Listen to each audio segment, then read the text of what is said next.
주님의 존전 앞에 죽은 자처럼 나 엎드리네.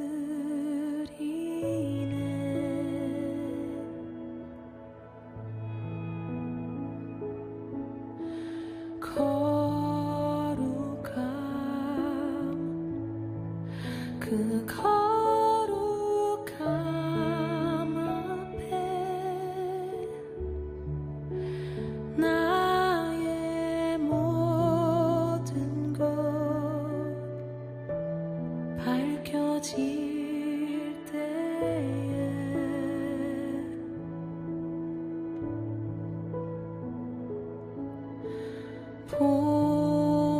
보혈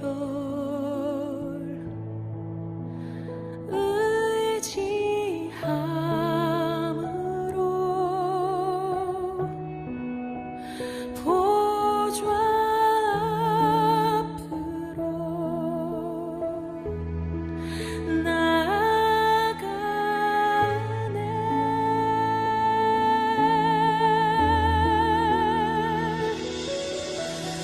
낮고 낮게 그 앞에 엎드려 그 발에 내 입 맞추고 경배해.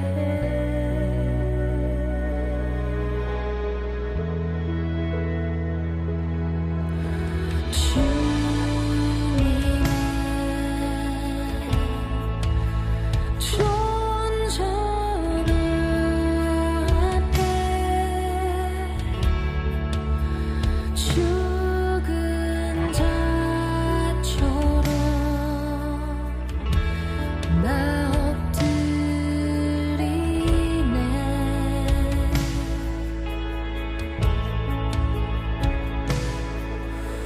거룩함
가장 높으신 그 앞에 경배해.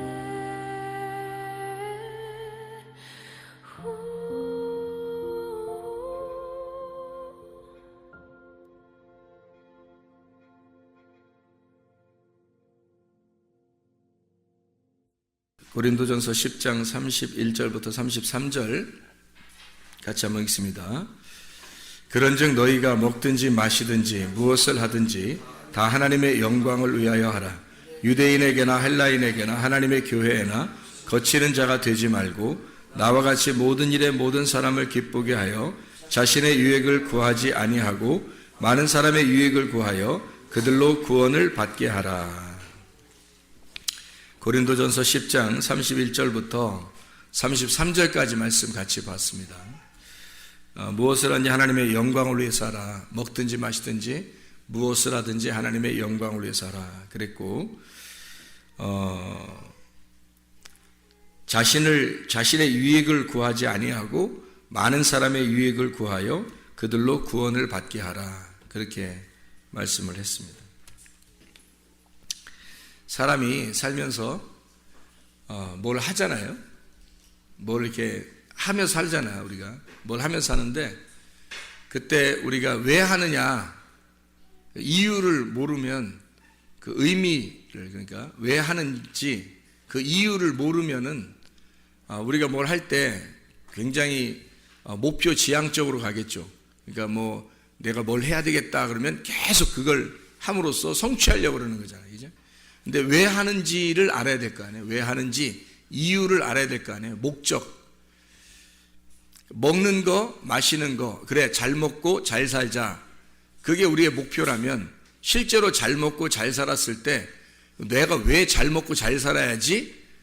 그 왜라고 하는 의미를 거기에다가 부여하지 못하면, 그 목적을 부여하지 못하면 잘 먹고 잘 사는 것이 우리에게 큰 의미가 없단 말이에요. 그러면 뭐 어떤 사람도 잘 먹고 잘 살아요.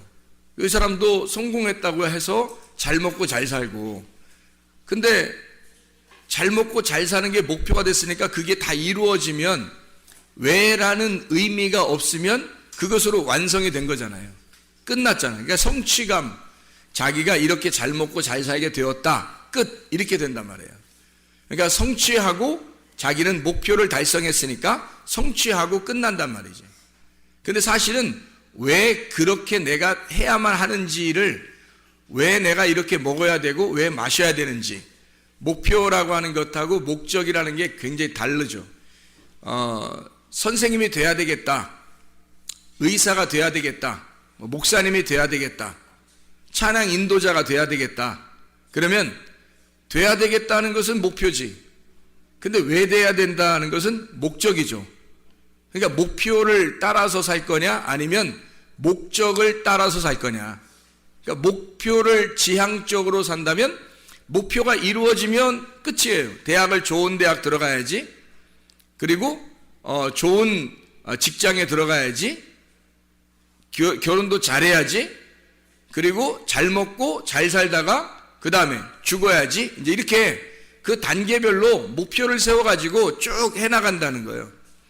근데 왜 내가 공부를 잘해야지? 좋은 직장 가기 위해서. 좋은 직장은 왜 가야지? 잘 먹고 잘 살라고. 잘 먹고 잘 사는 건 왜 잘 먹고 잘 사는 거지? 그게 나의 인생의 전부니까. 그래, 잘 먹고 잘 살다가 어디로 가지? 너의 목표, 어디 마지막 종착역은 어디지? 죽음. 이렇게 되는 거죠. 그러면 이 사람은 목표 지향적으로 살다가 결국 죽는 거 아니에요, 우리가. 근데 성경은 우리에게 너 먹든지 마시든지 무엇을 하든지, 무엇을이란 말은 먹고 마시는 것으로 끝나는 게 아니라 우리가 목표를 세워서 뭔가 이루고 행하고 하는 모든 것을 말하는 거잖아요. 그거를 할 때 목적이 있어야 된다는 거예요. 왜 해야 되는지를 알고서 해야 된다는 거예요. 그래서 그 왜라고 하는 목적이 뭐냐? 성경에 보니까 하나님의 영광을 위해서 해라.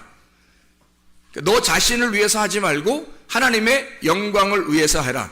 그럼 나는 뭐야? 그럼 하나님의 영광을 위해서 살다가, 나는 소모품으로 하나님의 영광을 위해서 살다가 나는 인생 마치는 자가 되는 거예요? 그게 우리가 이 땅에 태어난 목적이에요. 하나님을 위해서 나는 소모품으로 살다가 그 뭐 먹다 버린 이런 것처럼 이렇게 하나님 앞에 내가 쓰임 받았어요. 그리고서 나는 버려지는 그런 인물들이냐고. 그러니까 우리가 그렇게 태어났냐고. 그거 아닐 거 아니에요.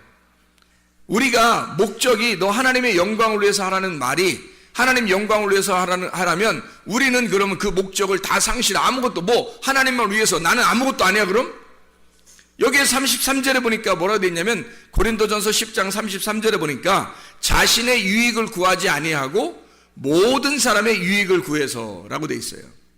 그럼 모든 사람을 유익을 구해서 여러분이 산다 그러면 다른 사람의 유익을 구해서 산다는 건 왜 그렇게 하는 거예요? 나의 유익을 구하지 아니하고 다른 사람의 유익을 구해서 이렇게 잘해주면서 산다는 거예요. 왜 그런 거예요? 왜 그렇게 사는 거죠? 그게 자기를 위한 거니까. 그게 자기를 위한 거니까. 남에게 유익을 주는 것이 곧 자기를 위한 거니까. 자, 생각해봐요. 주변에 지금 여러분 가족도 있고 자녀도 남편도 아내도 부모도 친구도 성도들도 목사님도 옆에 쭉 내 주변에 있는 모든 게 결국 누구라? 결국 누구예요? 나예요. 나를 존재케 하는 이유란 말이에요. 내가 나로서 존재하는 이유가 이 사람들 때문이에요. 아니 세상에 아무도 없으면 내가 왜 살아? 아니 세상에 아무도 없는데 내가 왜 사냐고. 살 이유가 없잖아. 나 혼자인데? 혼자인데 나 혼자 왜 살아요? 다른 사람이 있음으로써 그 사람이 나를 비추는 거울이 되는 거예요. 그래서 그 사람들을 보면서 나를 발견하고 그 사람들에게 내가 잘해줌으로써 나에게 잘해주는 거죠. 왜냐하면 내가 그 사람들에게 잘해줬을 때 거기서부터 상대적으로 나한테 악하게 행동하겠냐 이거야. 다른 사람의 유익을 구하는데 그 사람들은 나한테 악하게 구하겠어요? 아니죠. 내가 유익을 구해주면 그 사람들도 나를 위해서 유익하게 산단 말이죠. 그러니까 서로 상호 간에 관계가 형성되는 거예요. 사람이 어떨 때 행복한 거예요? 관계가 형성될 때 행복한 거예요. 아무 관계가 없이 자기 혼자 왕따 당하면 어때요? 행복해요? 아니에요. 왕따를 시키든 왕따를 당하든 불행한 거예요. 왕따는 혼자 하니까 다른 사람과 관계를 맺고 산다는 것이 행복이란 말이에요. 다른 사람과 관계를 맺을 때, 자, 다른 사람에게 유익을 주면 어떤 현상이 벌어져요? 유익을 줬어. 그러면 그 사람들이 막 기분 나빠해요? 막 내가 유익하게 했어요. 다른 사람을. 뭐, 돈도 빌려주는 것도 뭐 안 갚아도 된다고 하면서 이렇게 빌려주고, 뭐, 자동차도 고쳐주고, 뭐 물도 마시게 해주고, 먹을 것도 갖다 막 주고, 떡 만들면 혼자 먹지 않고 옆 갖다 주고, 막 이렇게 했어요. 좋게 막 다 해줬어요. 뭐 또 교회도 나오게 해서 구원도 받게 하고, 천국에 가게도 막 만들어줬어요. 이렇게 다 했단 말이에요. 예를 들어서. 그러면, 그렇게 했을 때, 자기한테는 어떤 현상이 벌어지겠어요? 그렇게 했을 때. 자기한테. 그 사람들이 이 사람한테 기분 나빠해요? 아니면 어떻게 잘 해준 사람한테는 어떻게 해줄까? 잘해주죠. 그냥 잘해주는 게 아니죠. 잘 해줄 때, 자, 우리가 우간다에 우물을 파면 그 우간다에 있는 사람들이 그거 막 대부분 운대요. 우물을 파면 그 동네 사람들이 그 물을 먹는 것에 대한 그 감사가 너무 이렇게 속에서 복받쳐서 막 울면서 이 우물을 먹는답니다. 울면서. 그러면 우리가 그렇게 이게 잘해줬을 때 그 사람들에게는 뭐가 있는 거예요? 우리한테 뭐가 돌아와요? 가만히 아무것도 안 돌아와요? 아니에요. 그들의 감격이 우리에게 돌아온다고요. 그들의 감탄이 우리에게 돌아온다고. 그렇죠? 그들의 감사가 우리에게 돌아온다고요. 그럼 어떻게 행복해요? 아니면 불행해요? 행복한 거지. 내가 유익을 하게 해줬는데 그 사람으로부터 감사가 돌아왔어요. 감탄하고 있어요. 그들이 막 엄청 감사하고 기대하고 막 감격해요. 그러면 우리가 살아있는, 내가 살아갈 존재 이유를 발견하게 되는 거죠. 아, 내가 진짜 행복하다. 그러면서 내가 이것 때문에 살지. 내가 이렇게 하니까 너무 행복하고 내가 살아갈 이유를 발견했다. 그런 사람들 많죠.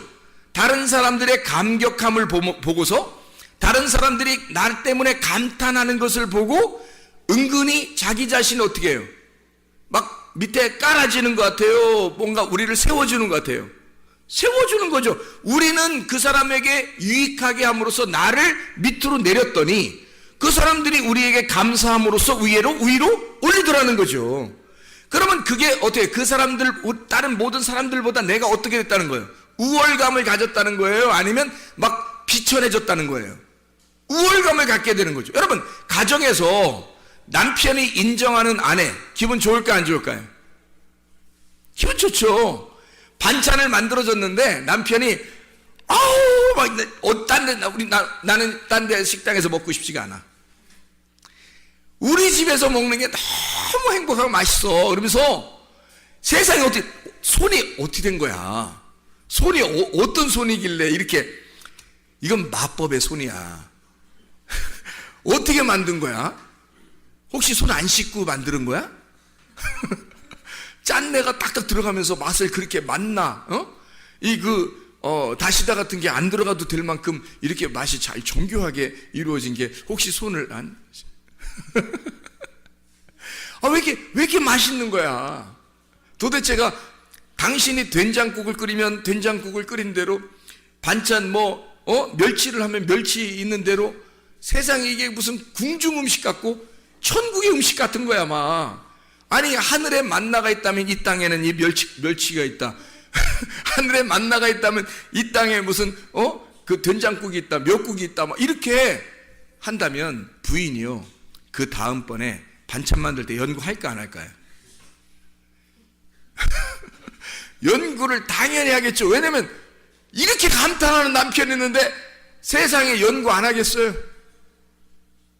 그래, 밖에 나가서 남편이 뭔가 일이 막 힘들게 하고 돌아왔는데 일이 그래도 어느 정도 성취가 있었어요. 그래서 집에 와가지고, 나 오늘 참 이렇게 오더도 따고, 일이 어떻게 오늘 좀 잘 풀렸네. 당신 집에서 기도했는가 봐. 근데 이 부인이, 여보, 얼마나 이렇게 힘들게 하고 우리 먹여 살린다고 이렇게 힘들게 하고 돌아와요. 진짜 당신, 우리 아빠는, 우리 남편은 짱이야. 강아지 이름 부르는 거 아닙니다. 짱이야. 진짜 대장이야. 우리 집에서는 최고 임금님이야. 내 당신 뭐 해줄까? 어떻게 해줬으면 좋겠어? 당신 진짜 얼굴 보는 것만 해도 행복해. 자, 그 남편이 그 다음번에 일찍 집에 들어오고 싶을까 안 할까? 일찍 들어오고 싶겠죠. 감탄을 받았으니까, 감격함을 받았으니까, 감사를 받았으니까 자기가 지금 살아있다는 게 느껴져 안 느껴져? 느껴지는 거죠. 딴 데 가겠어? 집에 들어오고 싶지? 딴 데 안 가는 거야. 집에 들어와서 또 인정받고 싶은 거야. 무슨 좋은 일만 생기면 꼭 집에 와서 얘기하고 싶은 거야. 부인이 막 감사하니까, 막 감격해 하니까. 자, 자녀가 공부를 잘 해왔어요. 대부분 초등학교 때는 공부 잘 하잖아요. 잘 해왔어요. 우리 집에 천재 낳는가 봐. 우리 집 천재 낳는가 봐. 너 어떻게 엄마보다 아빠보다 더 훌륭한 것 같아. 넌 진짜 될 사람이야. 야, 대단한데? 이 아이가 다음번 공부 더 잘할까 못할까? 더 잘하고 싶은 거예요. 왜? 칭찬을 받았잖아. 감사하잖아. 감격을 받았잖아. 사람은요, 이렇게 감탄을 먹고 사는 동물이란 말이에요. 사람 이런 감탄을 먹고 사는 동물이라고. 목사가 설교했는데도 자고 막 이렇게. 그럼 목사 설교하고 싶어서? 생각을 해봐요. 피드백이 있어야지. 이 반응이라는 게 있는 거야. 반응이. 피드백이 있어야 되는데 전혀 그런 게 없어. 그럼 설교하고 싶게 혼자 떠드는 거야. 이 사람들이 지금 말씀을 듣고 있는 건지 안 듣고 있는지 알 수가 있어야지. 근데 막 피드백이 되는 거야. 막 좋아하고 얼굴 표정도 막 좋고 막 졸린데도 막 안 졸리려고 막 하고, 분명히 피곤한데 막 안 졸리려고 막 하고, 그 다음에 막 아멘 감사해요 막 이렇게 말씀을 듣는다면 목사 설교 저절로 나오죠. 그렇지 않겠어요? 선생님도 감격을 받고 싶어 하고요. 학생도 감격을 받고 싶어 하고요. 자녀들도 감격을 받고 싶어 하고, 남편도 아내도 부모도 다 감사를 받고 싶어 한다고요. 그게 왜 그러냐면 자기가 살아있는 존재 이유를 깨닫기 때문입니다. 살아있는 목적. 자, 우리가 다른 사람에게 왜 유익하게 해요?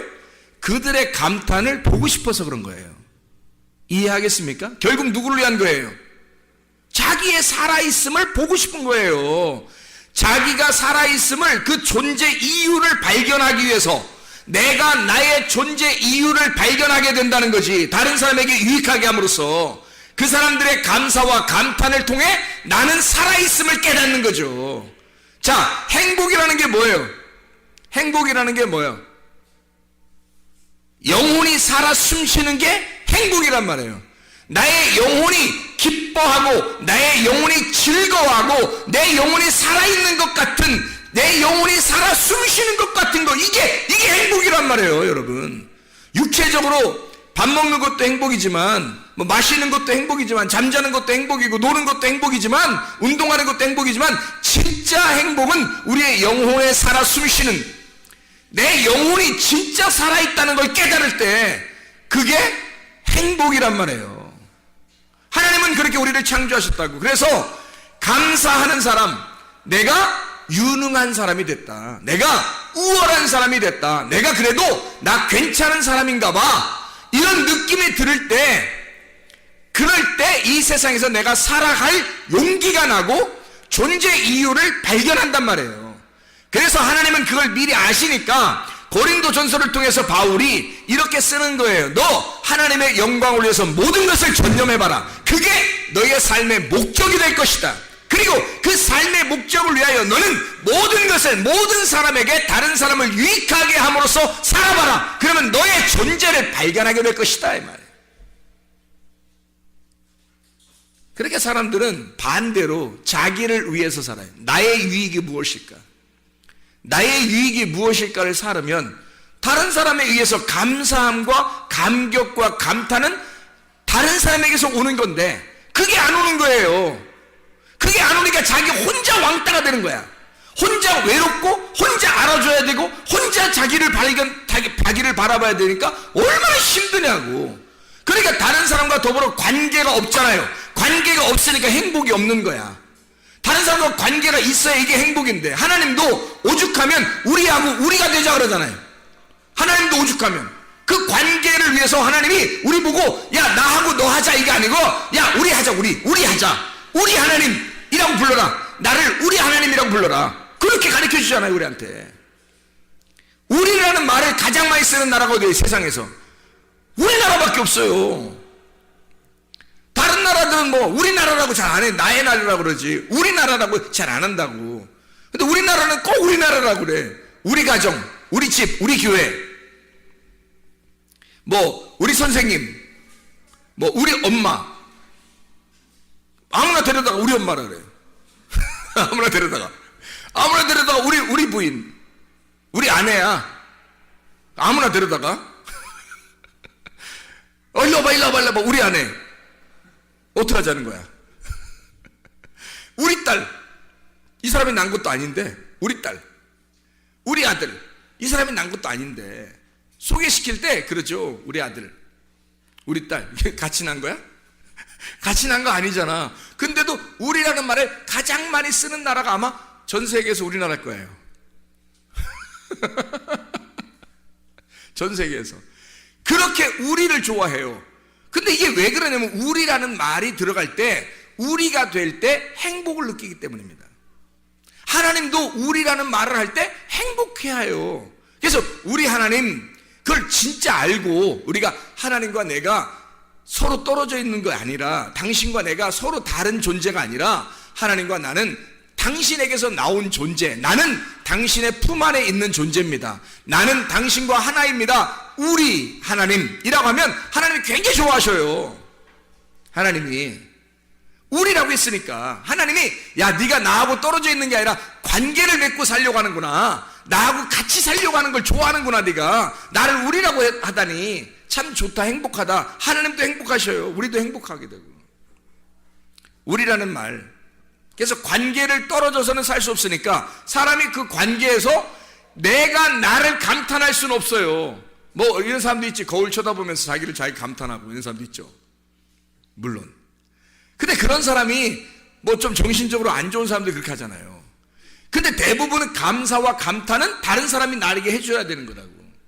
그럴 때 우리가 살아나는 거죠. 영혼이 살아나는 것 같은 그런 행복을 느낀단 말이죠. 행복이라고 하는 건 뭐 크게 어려운 게 없어요. 행복은 자기가 막 억압되지 않은 뭔가 해방되고 뭔가 그 자유롭다 이럴 때 행복을 느껴요. 사람은 그냥 행복하다 이럴 때 막 뭔가 막 억압돼 있는 것 같아. 학생들 막 공부하는 거 막 억압돼 있는 거. 이 세상에서 가장 불행한 공부 학생들을 우리나라 한국 사람들이 그러잖아요. 왜 그래요? 억압된 교실에다 막 놓고서 억압되게 공부를 시키는 거예요. 주입식으로. 그래 이게 공부에 행복하겠냐고요. 그래 이 사람들이 이 학생들이 그걸 또 이겨내려고 그래요. 왜 이겨내려고 그래요? 아니 공부할 때 그 억압된 그 공부가 안 좋은 거야, 싫은 거야. 그게 학생들한테 행복은 뭐냐면 자유해야지 행복해요. 야 알아서 공부해. 알았어요. 알아서 할게요. 숙제 알아서 해. 예, 알아서 할게요. 공부 알아서 해. 예, 알아서 할게요. 이게 굉장히 행복한 거거든요. 공부를 자유롭고 자기가 하고 싶을 때 하는 거, 자기가 자기의 주도적으로 할 수 있는 거가 되면 재밌죠. 근데 재미가 아니라 막 주입을 시켜요. 콩나물 같이 딱 교실에다 막 놓고 어떤 학교는 창살도 있고 그래서 딱 갖다 가둬놓는다고요. 그래 놓고 거기다 공부를 시켜놓고 이거 외워야 돼. 막 공식도 막 적어놓고 그거 외워야 돼 무조건. 그래야 성적이 나오게 만들어놔요. 그리고 숙제도 그렇고요. 그렇게 억압돼 놓으면은 이 학생들이 기분이 좋겠냐고. 행복하지 않죠. 왜 그래요? 왜 안 행복해요? 누가 시킨 거니까. 억압된 거니까 별로 재미가 없는 거란 말이에요. 근데 그거를 학생들이 다 우리나라 학생들은 세상에서 보기 드물게 참아내요. 그것 또한 신기한 거지.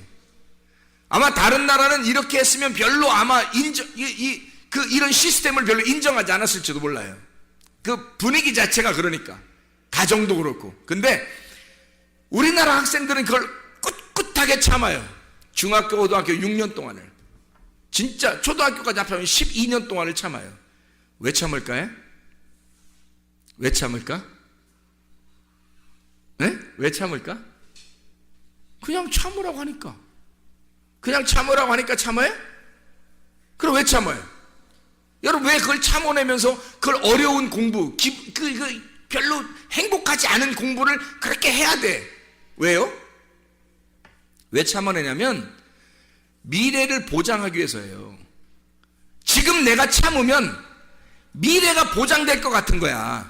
그러니까 앞으로를 위해서 지금 내가 조금 참자, 조금만 참자, 조금만 참아내보자, 조금 기다려보자. 그럼 어디가 보장되니까? 미래가 보장될 것 같으니까. 근데 미래가 지금 막 보장되는 것 같지 않다고 느껴지는 학생들도 있죠. 대학교 들어가서 서울대 학생들도 가만히 사회를 보니까 미래가 보장될 것 같지 않은 거야. 자기가 졸업해도 별로 보장될 것 같지 않은 거야. 이 세상에 이런 나라가 있었네. 내가 이런 나라에서 공부를 이렇게 열심히 했네. 근데 보장이 안 되는 거야. 그래서 우리나라를 아주 행복하지 않은 나라라고 사람들이 생각하고 있다는 거죠. 그럼 이상하잖아요. 우리는 미래를 보장받고 행복하려고, 미래에 행복하려고 공부를 했거든. 참았거든요. 내면서 공부를 했거든요. 근데 왜 미래는 보장되지 않느냐 이거야. 왜 행복하지 않느냐 이거지. 자, 좋았어요. 자, 졸업을 했어. 직장도 보장이 됐어. 결혼도 잘했어요. 그런데 결혼 생활 막상 하고 나니까 3년 지나면 다 똑같아. 그리고 직장 생활도 세상에 막 자기의 어떤 이상적인 회사인 줄 알았는데 알고 보니까 뭐 부도가 났어요. 아니면 뭐 월급도 적게 줘요. 아니면 뭐 회사에서 자꾸 상관들이 막 자기를 괴롭혀요. 어떡할 거예요? 자기는 뭔가에 억압당했을 때 이걸 참아내면 앞으로의 인생을 자유롭고 행복할 줄 알았는데 거기서 또 억압하는 게 있더라는 거지. 가정생활을 꾸리니까 가정에서 서로 억압하죠. 직장을 가니까 직장에서 또 억압을 하죠. 이게 세상에 억압된 것이 끊임이 없는 거예요. 그래서 나 자유롭고 싶어. 그래, 너 자유해. 은퇴. 뭐 이러면 이제 그 다음부터 어떻게 할 거야? 그러면 더 곤란한 거야. 이게 또 더 괴로운 거야. 자기는 자유로우면 행복할 줄 알았는데 세상에 그 자유를 주지 마세요. 나에게 은퇴라는 말을 하지 마세요. 막 그렇게 할 판이란 말이에요. 자, 보세요. 이상하잖아요. 뭔가 우리는 행복을 위해서 공부했는데, 그래서 참아냈는데 끝나고 나니까 여전히 행복한 것이 오지 않더라는 겁니다. 결혼을 해도 직장 생활을 해도, 아니 교회 생활을 하면 행복할 줄 알았는데 교회 생활을 해도 행복한 것이 오지 않더라는 거예요. 왜 그럴까요? 억압된 내 속에 영혼이 자유를 못 맞이했기 때문입니다. 영혼의 자유함이 그 속에 있는 영의 행복이 없었기 때문이에요. 만약에 영혼의 행복이 왔어요. 영혼의 행복은 어떨 때 온다고요? 영혼의 행복은 어떨 때 온다고? 금방 얘기했는데 어떨 때 영혼의 행복이 온다고요? 아니 자유한 거, 그리고 또 어떨 때 영혼의 행복이 온다고요? 감격을 받을 때, 감사를 받을 때, 그리고 어떨 때 또 행복이 온다고요? 관계가 하나님하고 나하고 관계가 될 때 영혼의 행복이 오죠. 하나님과 관계가 없는데 언제 어떻게 죽을지 모르는데 사람이 무슨 행복이 오겠어요? 사람이 언제 어떻게 죽을지 모르는데 행복이 어떻게 오겠냐고 생각을 해보시라고. 하나님과 우리와의 관계가 가장 먼저 중요하다니까요. 그 관계가 있을 때 행복이 그 다음부터 열매를 맺는 거예요. 행복은 하나님과 나와의 관계가 없으면 행복은 안 오는 거야. 다시 말하면 하나님과 내가 하나가 안 되면 행복은 없는 거예요. 그래서 여러분 와서 성경을 왜 배우는지 알아요? 예배 왜 드리는지 알아요? 하나님과 하나 되는 방법을 배우기 위해서입니다. 하나님과 어떻게 하면 하나 될까요? 어떻게 하면 하나님과 관계를 맺고 우리가 행복할까요? 라는 거죠. 여러분, 우리가 하늘나라 올라가면 행복하겠습니까? 여기선 불행했는데 참아보자. 어느 날 우리는 하늘나라 가면 행복할 거니까 지금 참자야? 그러면 그때 진짜 행복한 것이 안 오면 어떡할 건데? 그때 심판받아 딱 지옥 가면 어떡할 건데, 여러분? 지금은 막 찌들어, 막 힘들어, 불행하게 난 지금 불행해도 나는 참아낼 거야. 뭐 하늘나라의 행복을 위해서. 아니 지금도 행복을 모르는데, 지금도 하나님과 관계가 없는데 어떻게 그 나라 가겠냐고 생각을 해보라고. 완전 무슨 뭔가 무슨 멍청이들 아닙니까? 지금 내가 하나님과 관계가 없는 영혼의 쉼, 영혼의 삶, 영혼이 사는 것 같은 영혼의 자유, 영혼이 살아 숨쉬는 그 자유가 없는데, 내가 그 영혼에게서 나온, 하나님의 영혼에게서 나온 내가 사람인데, 사람이 하나님과 그 영혼, 나의 본향을 찾지 못하고 하나님을 발견하지 못하고 하나님과 관계가 없이 내가 살아 숨쉬는 것 같지가 않은데 어떻게 이것이 행복하겠냐고요. 행복이 없는데 어떻게 또 행복한 나라에 가겠냐고. 지금 행복하지 않은데. 생각을 해보시라고요. 교회 와서 말씀을 듣는 이유가 바로 이것 때문에 있는 겁니다. 하나님과 관계 맺으려고. 내 영혼이 진짜 자유한가 그걸 발견하려고. 내가 사람들에게 유익하게 함으로써 내가 살아있는 존재를 발견하면서 내가 지금 살아가고 있는가. 다시 말하면 내가 확신을 가지고 진짜 무엇인가 신뢰하고 무엇인가 내가 신뢰하는 어떤 믿음이 내가 있느냐. 내 속에 진짜 뭔가 믿는 게 있느냐 이거야. 아니 천국도 믿어야 가잖아요. 믿음이 있느냐 이거야. 진짜 내 속에는 믿음이 있는가. 그리고 내가 확신한 믿음이 있으면 어느 날 내가 그 나라에 갈 것이다 라고 진짜 소망을 가질 수 있느냐 이거야. 어느 날 그 나라에 진짜 난 간다 그 기대하고 그 나라를 갈망하고 정말로 내가 믿음, 이 확신한 믿음을 가지고 그 소망을 바라보면서 내가 거기에 지금 한 걸음 한 걸음 나아가고 있느냐 이거야. 그러면 내가 진짜 믿음 가지고 한 걸음 한 걸음 나아가고 있으니 이게 지금 얼마나 중요한 거냐 이거야. 우리가 이게 지금 여러분과 제가 교회에 오는 목적 아니겠습니까? 우리의 삶이잖아요. 그러면 이게 왜 이렇게 살아갈 때 믿음과 소망은 있는데 세상에 사랑이 없잖아요. 사랑이 없잖아요. 그럼 어떻게 해요? 믿음과 소망, 사랑 중에 그 중에 제일은 뭐라고? 사랑이라고. 고린도전서 13장 13절. 이 중에 제일은 사랑이라는 거예요. 그러면 지금 내가 현재 사랑을 받고 있는가? 지금 사랑을 받고 있는가? 내가 사랑하고 있는가? 아니, 사람들로부터 사랑받는 것도 있지만 하나님으로부터 진짜 사랑받는다는 느낌이 있는가? 또 여러분이 진짜 주님을, 하나님을 정말 사랑하고 있는가? 그런 느낌이 여러분 속에 진짜 있는가? 이 사랑이라고 하는 건요, 내가 연구해 보니까 사랑이라는 건 뭔가 막 이렇게 뭐 기대하고 뭐 바라고 막 이러는 게 아니더라고요. 사랑은 알고 보니까 그냥 좋아하는 거더라고. 그냥 좋아하는 게 사랑하는 거더라고요. 잘 생각해 봐요. 자, 막 내가 열심히 뭔가 해서 이 사람의 기대에 맞추어 가지고 이 사람으로부터 내가 좀 인정받기 위해서 막 하려면 얼마나 힘들겠어요? 근데 그냥 좋아하는 거야. 그냥 좋아하면 사랑인 거야. 아니, 하나님이 우리한테 바라는 게 뭐 있겠어요? 뭘 바라겠어요, 여러분한테? 믿음, 소망, 사랑. 그 중에 제일은 사랑이라. 뭐? 좋아하는 거. 그냥 하나님을 정말 좋아하느냐 이거지. 하나님을 그냥 좋아하는가? 하나님을 진짜 그냥 좋아하는가? 하나님이 여러분한테 뭐 달라고 했어요? 하나님이 여러분한테 뭐 기대하고 뭐 달라는 게 있었어? 하나님을 좋아하느냐 이거야. 하나님을 진짜 그냥 좋아하느냐 이거야. 그냥 조건을 내거는 게 아니에요. 사람들이 조건을 내걸면 그게 종교가 돼버리는 거야. 조건을 내걸으면 네가 이렇게 해주면 내가 사랑할 거야. 네가 요 정도 해주면 내가 좋아할 거야. 그러면 조건을 내버렸잖아요. 그건 사랑이 아니지. 그건 그냥 좋아하는 게 아니잖아. 하나님이 우리를 좋아하는데 어떻게 좋아하냐면 나는 그냥 니네가 좋아.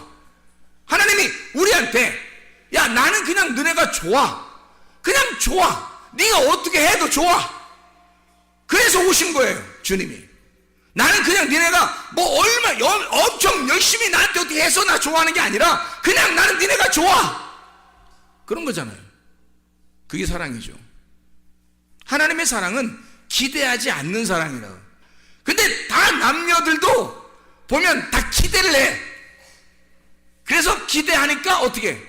B로 시작하는 게 있는데, 기대하니까 뭐 B로 시작하는 게 있어요. 뭐 해요? 예, 삐져요.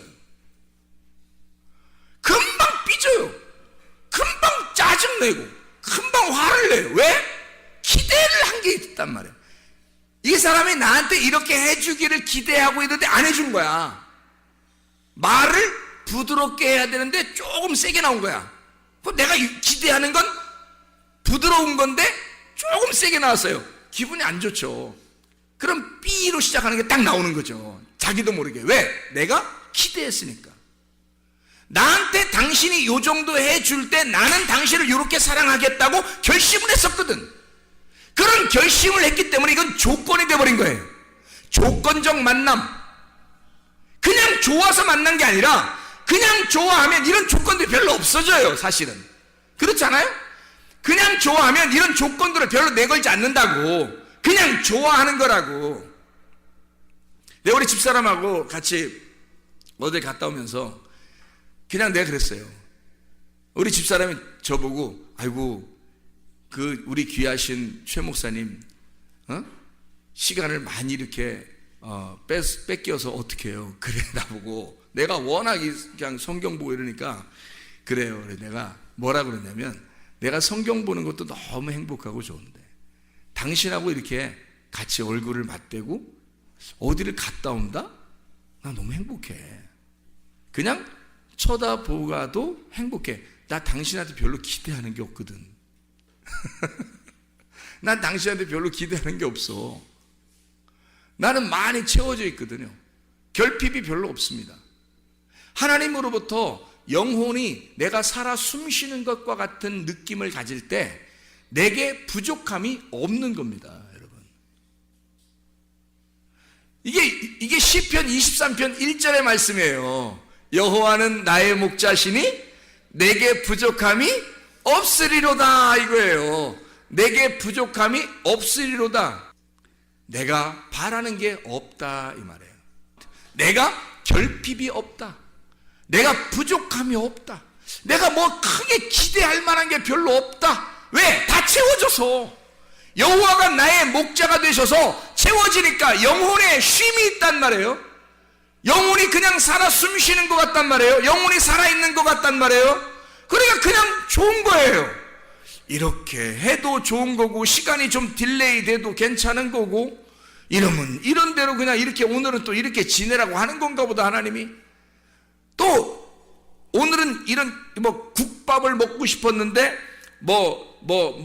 오늘은 국수를 먹게 되었다. 하나님이 또 이렇게 먹으라 하는가 보다? 이러면 되는 거잖아요. 빵을 먹고 싶었는데 밥을 먹게 되었다? 그렇게 밥을 먹고 싶었는데 빵을 하나 놓고 아무것도 없더라?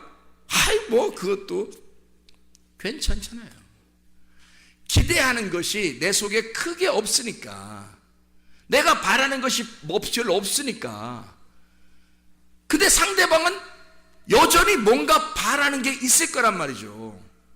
그러니 결핍이 없는 사람이, 채워진 사람이 채워지지 않은 사람을 위해서 살아가는 거예요. 그게 남의 유익을 구하여 살아라, 그런 말입니다. 남의 유익을 구하여 살아라. 너는 채워졌으니 너를 위해서 살지 말고 다른 사람의 유익을 구하면서 살아라. 그게 너를 발견하면 너의 채워짐을, 너의 존재 가치를 발견하게 될 것이다 라는 말이죠. 한마디로 말하면 관계 형성입니다. 하나님과 먼저 관계가 형성되어 있느냐, 우리가 하나님과 진정한 관계가 형성되어 있느냐, 특별히 하나님이 나를 그냥 좋아하시는가, 그걸 내가 성경을 통해서 발견했는데, 그러니까 너무 좋은 거예요. 하나님이 너무 그냥 좋은 거예요. 나는 하나님을 그냥 좋아하는가 점검하는 거죠. 나는 그냥 하나님을 그냥 좋아서 이렇게 살아가고 있는가. 오늘도 전사하고 얘기하면서 진짜 하나님을 우리가 발견하게 되고 하나님과 우리가 하나님을 알게 되면, 그럼 이게 둘로 나누어지지 않는다. 물질과 하나님을 겸하여 섬길 수 없다는 말을, 이게 이해가 안 됐었는데 이게 이해가 되더라. 무슨 말인가. 자, 마태복음 6장 24절의 말씀에 하나님과 재물을 겸하여 섬길 수가 없다 이렇게 되어 있어요. 그 말은 두 개 겸상하듯이 두 개를 이렇게 놓고 두 개로 섬길 수가 없다는 말이에요. 그럼 뭔가 하나가 돼야 되잖아. 하나가 돼야 섬길 거 아니에요. 그죠? 둘 중에 하나를 섬겨야 되니까 물질을 섬기든지 하나님을 섬기든지 하여튼 하나를 섬겨야 되잖아. 이 두 개로 돼서 어떻게 두 개를 섬기겠냐고. 그래서 이 두 개를 하나로 만들어야 요 하나를 섬길 거 아니에요. 그래서 요걸 딱 합쳐서 너희가 두 개로 섬기지 말고 요걸 하나로 보라는 거예요. 하나로. 그러면 어떻게 보라는 거예요? 물질이 하나님이고 하나님이 물질이 된다는 거지. 그럼 어떻게 물질이 하나님 되고 하나님 물질이 돼요? 우리가 둘 중에서 뭘 선택하니까? 물질이 아니라 하나님을 선택하니까, 내가 물질을 선택했다면 물질을 바라보는 나의 눈으로 하나님을 바라보게 될 것이고, 이 세상을 바라보게 될 것이고, 하나님을 선택했다면 하나님의 눈을 가지고 물질을 바라보게 되고 세상을 바라보게 된다는 거죠. 그러면 어디 눈을 갖느냐에 따라서 달라지는 거죠. 땅의 눈을 가지고 있으면 땅의 것이 보이는 거지. 그러니 하늘은 여전히 계시고 땅은 여전히 내게 보이는 눈에 의해서 보이게 되는 거고, 그러면 두 개로 나눠져 있죠. 근데 내가 하늘로 올라가 버리면 위로 붕 떠버리면 말이에요, 이 밑에 있는 것이 아주 별 의미 없이 그냥 조합되어 있다는 말이에요.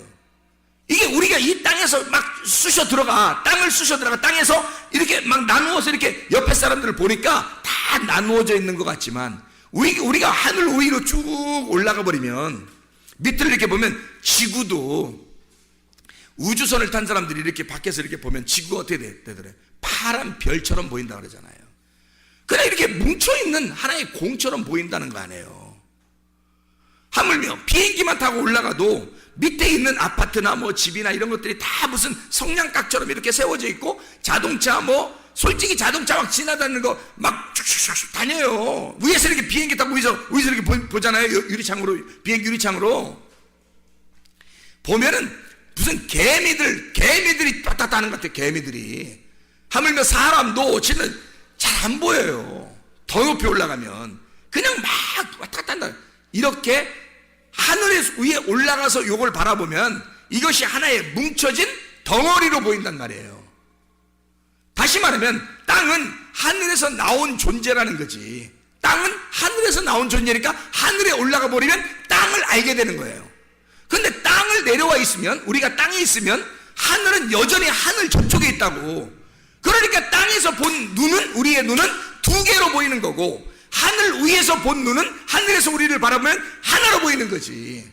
자기로부터 나간 땅이 조합된 하나의 덩어리니까 자기로부터 나간 자기의 눈에 다 들어와 있는 하나의 덩어리란 말이에요. 그러니까 하늘 안에 포함된 땅이 되는 거죠. 이해가 돼요? 그래서 보세요. 물질과 하나님을 어떻게 하나로 섬기느냐면 이렇게 하는 거예요. 물질이라고 하는 건 우리 모든 사람들이, 교회 다니는 사람들이 물질을 뭐라고 생각하냐면 악하다고 본다 이거예요. 악하다고. 그러면 하나님은 선하다고 본다고요. 그러니까 선과 악으로 이렇게 나눠지잖아. 근데 이 물질을 악하다고 보지 말고 이렇게 보란 말이에요. 어떻게 보느냐 보세요. 물질이 악한 게 아니라 하나님이 우리에게 주신 건데, 이것을 뭘로 보냐면 하나님이 이 물질에 들어와 버리면, 하나님이 물질에 들어와 버리면 어떻게 되겠어요? 하나님이 물질에 들어와 버리면 물질과 하나님이 같이 있는 거죠. 그러면 보세요. 자, 물질을 악하게 받고 하나님을 선하게 받는데 이 하나님이 물질 안에 와보니까 물질과 하나님이 하나더라 이거야. 이렇게 하나로 보라는 거야. 자, 이걸 이유를 설명해 줄게요. 요한복음 1장 14절에 말씀이 뭘로 왔죠? 육신으로 옵니다. 육신은 악한 건데, 육신은 악하고 말씀은 선한 건데 어떻게 말씀이 악한 육신에게 와요? 이상하잖아. 그렇죠? 말씀이 육신에게 들어왔단 말이에요. 그것은 말씀이 육신 안에 들어올 때 말씀과 육신이 하나가 되어버린 거예요. 어떻게 된 거예요? 말씀은 살아있는 거고 육신은 죽은 거거든. 살아있는 게 이 죽은 것 속에 들어와 보니까 이 죽은 게 살아나더라는 거지. 자, 창세기 2장 7절에는 흙을, 가루를 내가지고 거기에다가 하나님의 생기가 집어 들어가니까, 말씀이 들어가니까 어떻게 돼? 흙이 살아나더라는 거야. 그게 사람인 거야. 그러면 사람은 뭘로 이루어졌다는 거예요? 선과 악으로 이루어졌다는 거지. 말씀이 육신이 되어서 이루어진 게 사람이라는 거지. 이해가 되겠어요? 그러니까 하나님과 물질이 하나로 이루어진 것이 사람이더라는 거야. 하늘이 땅에, 하늘에 있는 빛이 땅이라는 어둠에 침투해 들어와요. 이게 요한복음 1장 5절 9절의 말씀이야. 근데 사람들이 깨닫지를 못하는 거야. 빛이 왔는데, 어둠 속에 빛이 와버렸는데 어둠 속에 빛이 오니까 빛과 어둠이 하나가 된 거예요. 근데 사람들이 못 깨닫는 거야 이게. 창세기 1장 2절 3절에도 땅이 혼돈하고 어둠 가운데 있는데 빛이, 하늘에 있는 빛이 그 땅에 온다는 거야. 똑같은 말씀 아니에요? 자, 그러면 이 악한 땅에, 혼돈스러운 땅에, 공허한 땅에, 흑암인 땅에 빛이라는 선이, 빛이라는 하나님이 들어오신단 말이에요. 그러면 이 땅이 어떻게 되겠어? 거룩한 창조가 되는 거지. 부활하죠. 그게 거듭남입니다. 하나님의 말씀이 여러분 속에 들어와 버리면 나는 원래 악해. 우리들은 악하다고요. 분명히 결함이 있어요. 나는 결핍이 없다고 그랬지 내가 결함이 없다고는 안 했어요. 이해가 됩니까? 우리나라 말, 결핍은 내가 없어요. 나는 부족함이 없다고요. 여호와가 나의 하나님이 되시고 나의 목자가 되시니 나는 부족함이 없으리로다. 나는 더 이상 다 하나님으로부터 채움을 받으니까 별로 부족함이 없고 결핍된 건 별로 없단 말이에요. 근데 나는 여전히 결함이 있다고요. 결함이 있는 자라고, 부족함이 있는 자라고. 어떤 부족함? 뭐 안 채워줘서 부족함이 있는 게 아니라 죄를 지을 수밖에 없는 육체라고 하는 것은 여전히 있다는 얘기예요. 그러니 보세요. 내가 말씀을 들을 때, 자, 하나님의 말씀을 들을 때 그 말씀이 내게 왔어요. 나같이 결함이 많은 결함투성이인 나에게 하나님의 말씀이 내게 들어오니까 세상에 내가 결핍이 없어진 거예요. 하나님이 채워지니까 나라는 존재가 상당히 행복해진 거죠. 영혼이 살아 숨쉬게 된 겁니다. 내가 살아난 거예요. 살아났는데 여전히 나는 결함이 있지요. 다시 말하면 살아났다 이 말을 몇 번째 부활이라고 그래? 첫 번째 부활이라고 그래. 예수 그리스도가 부활하신 그 주님이 나에게 들어오시니까 나는 결함이 있는 나에게, 육체인 나에게 말씀이 들어오니까 부활이 일어났단 말이에요. 그게 첫 번째 우리에게 일어난 부활이라고요. 그러니까 보세요. 이것을 첫 번째 부활을 계속해서 이걸 유지해. 이 말씀이 나한테 들어왔는데 나는 결함이 있어요. 결함이 있는 사람이야. 근데 말씀이 들어왔어. 이 말씀이 들어온 내가, 결함이 있는 내가, 물질은 물질이고 하나님은 하나님이에요. 이 하나님이 물질과 하나가 됐단 말이야. 그렇게 섬겨야 된다는 거예요. 내가 무슨 말인지 알겠죠? 그러면 하나님의 완전한 하나님이 나에게 결함이 있는 나에게 들어와서 나를 완전케 만드는 게 아니라 온전하게 만드는 거야. 온전하게. 그냥 거룩하다고 인정하는 거죠. 그렇게 하나님이 나의 목자가 되시니까 내겐 결핍, 부족함이 없어지는 거란 말이죠. 그 주님을 의지하고 사니까. 이것이 내가 죽을 때까지 끝까지 쫙 가잖아요. 그러면 내가 딱 죽는 순간 그게 두 번째 부활하게 된단 말이죠. 이 사망의 권세를 지금 내가 살아가고 있을 때 이 사망의 권세를 이기면 이기는 자가 되는 거야. 이제 성경 요한계시록에 이기는 자가 되는 거야. 끝까지 이기는 자가 돼서 인내로 너희 영혼을 얻을 것이다 해서 끝까지 이겨내면 둘째 사망이 우리를 지배할 수가 없다. 너를 둘째 사망이 공격할 수가 없고 너는 그냥 이 첫째 부활의 삶이 그대로 살아간다. 이게 두 번째 하늘에서의 부활의 삶이란 말이에요. 그래 우리는 이 땅에서 부활의 삶을 살아갈 수가 있다고요. 그게 우리의 땅에서의 진정한 행복이고 이게 땅에서의 영혼의 살아 숨쉬는 행복이란 말이에요. 이게 여러분 속에 없다면 안 되는 거죠. 왜냐하면 그건 불행한 거고 미래가 확실치 않은 겁니다.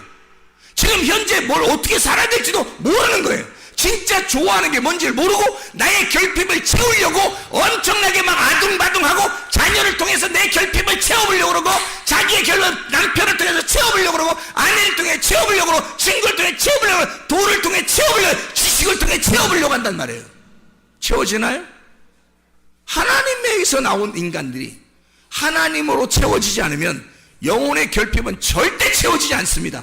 그래서 막 이 땅에서 아둥바둥하며 살게 되죠. 그러니까 미래가 불확실하죠. 사랑하지도 못해봤죠. 진짜 좋아서 하는 것도 없죠. 그냥 어쨌든 막 어떻게든지 뭔가 이루어야 돼 자기가. 그렇게 살아가는 얼마나 힘든 인생을 살아요. 수고하고 무거운 짐진 자들아 다 내게로 와라. 내가 너희를 편히 쉬게 하겠다. 나는 마음이 온유하고 겸손하니 멍에를 메고 와서 배워라. 주님 멍에는 쉽고 짐은 가볍다. 어떻게 될 때? 주님과 하나가 될 때. 그 주님이 같이 이 물질을 줘주신다는 거예요. 자, 물질만 바라볼 때는 하나님과 물질을 나누어서 보니까 물질을 바라보니까 우리에게 결핍이 여전히 있더라는 말이에요. 여전히. 그래서 만족을 못 줘요. 행복함이 없어요. 근데 하나님을 모시고 나니까 그 하나님으로부터 빠져나온 육체, 하나님으로부터 빠져나온 그 물질이 다 하나님 속에 있더라는 거지. 그러니 그 하나님 안에 있으니까 결핍함이 사라지죠. 그럼 더 이상 아둥바둥하며 살 필요가 없어진다는 말입니다. 그러면 학생들이 공부하는 것도 행복하게 공부할 수 있어요, 없어요? 있다는 얘기입니다. 행복하게 공부할 수 있다는 얘기예요. 자, 보세요. 학생들이 공부할 때 미래를 위해서 공부하죠. 그런데 지금은 뭐예요? 지금 인생은 다 버려버리는 거예요? 지금 인생은 버리고 내가 나중 몇 년 후에 그때를 위해서 지금은 나는 어쨌든 고통을 받아야 된다. 이겁니까? 하나님이 과연 그런 식으로 공부하라고 만들었을까 우리를? 아니잖아요. 지금도 행복하게 공부할 수 있다는 얘기입니다. 자기가 만족한 하나님의 영혼이 채워졌을 때, 만족한, 그래서 어떤 걸 해도 행복하고 기쁘고 즐거움이 있을 때, 즐거움으로 하는 것들, 진짜 행복한 거죠. 공부를 해도 행복하죠. 결혼을 해도 행복한 거죠. 직장을 가도 행복한 거고, 돈이 있어도 별로 없어도 행복하게, 삶이 행복한 거죠. 근데 주님이 없으면 이 세상의 결핍 때문에 힘들어요. 그래서 자기는 막 아둥바둥하며 살게 돼 있습니다. 그럼 우리는 불행을 끌어안고 사는 거예요. 그래서 미래 어느 날 나는 잘 돼야지 해서 지금 막 고통을 감수하는 겁니다. 사람들이요. 야, 조금만 참어. 자녀들한테도 그러죠. 우리 남편 아내들은 야, 우리 조금만 참읍시다. 그러면 어느 날 행복하게 올 거예요. 뭐 이러죠. 지금은 뭐예요? 지금은 행복할 권리가 없나요? 지금 우리는 행복할 권리가 없는 거예요? 지금 하나님은 우리에게 지금 이 자리에 주님이 와 계신다면 주님이 뭐라고 하겠냐고. 수고하고 무거운 짐진 자들아 제발 3년 후에 와라 그러겠어요? 그때 되면 행복할 것이다 그런 말 하겠냐고요. 주님이 수고하고 무거운 짐진 자들아 제발 지금 너희가 행복하고 쉬어야 한다. 지금 네가 행복해야 한다. 너는 뭔가 결핍되어 있는, 뭔가 너는 장애를 가지고 있는 거다. 정신적인 장애, 결핍이 있는 거야. 뭔가 결핍이 있는 거야. 너에게 내가 들어가야 채워진다. 물질로만 가지고 있으면 얼마나 결핍하겠냐, 얼마나 힘들겠냐, 얼마나 걷어들이고 얼마나 모아야 행복하겠냐. 자, 육신덩어리인 흙덩어리가 살아날 수 없었을 때, 그 흙덩어리만 있을 때 이것이 뭔 사람이겠냐. 생기가 들어갈 때 비로소 흙덩어리가 살아가는 거예요. 흙덩어리가 살아간다고 이 땅에서. 천국이 흙덩어리에 들어와서 여기서 천국을 살고 있는 거라고. 그 사람이 물질에 하나님이 들어가셔서 여기서 그 물질이 천국처럼 살아가는 거라고요. 이게 이해가 되십니까? 말씀이 육신이 돼서 오셔서 이 살아있는 그 삶이 천국이라고요. 그게 천국이 이 땅에 내려오신 거라고요. 여러분 속에 하나님의 천국이 여러분 속에 임해야 행복하다고요. 그 결핍함이 없어지고 행복이 찾아온다고요. 진짜 행복이. 여러분 먹든지 마시든지 무엇을 하든지 하나님의 영광을 위해서 하라. 너의 유익을 구하지 아니하고 모든 사람의 유익을 구하여 너의 존재 가치를 발견해라. 진짜 행복을 구하라. 진짜 행복이 무엇인지 발견해라. 기도하겠습니다.